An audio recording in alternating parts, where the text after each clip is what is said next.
হুজুরকে বিদ্যা বুঝাতে হবে। হুজুর বুঝতে পারেননি। হুজুরকে আমি বললাম, হুজুর আমার দোকানটা উদ্বোধন করে দেন। তো 5টা ছেলে নিয়ে আসলেন হুজুর। হুজুর বলছেন যে 1 ঘন্টা পরে যে কোরআন মাজিদ পড়া হয়ে গেছে, 1 খতম। আপনার বাপের নামে আমি কোরআন বক্সে দিলাম।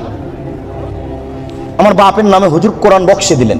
এবার 1 ঘন্টা পরে ছেলেরা যাচ্ছে ঘরের দিকে। এই তুই কতটুকু পড়েছিস রে? আমি 1 পৃষ্ঠা পড়েছি। এই তুই? আমি পড়িনি, খালি আমি এরকম করছি।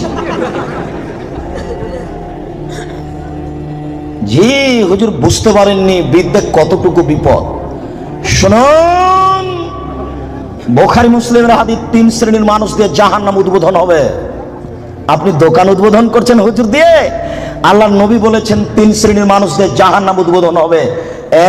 1 শহীদ, 2 দানশীল, 3 হুজুর।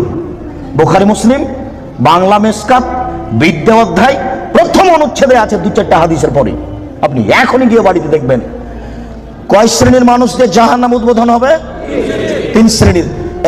1 শহীদ। তুমি যতই বলো না কেন, বিচার একদিন হবে বোকা ছেলে, বাড়িতে ঢুকে যাও, পরিস্থিতি অতীব জটিল। 2 দানশীল, 3 হুজুর।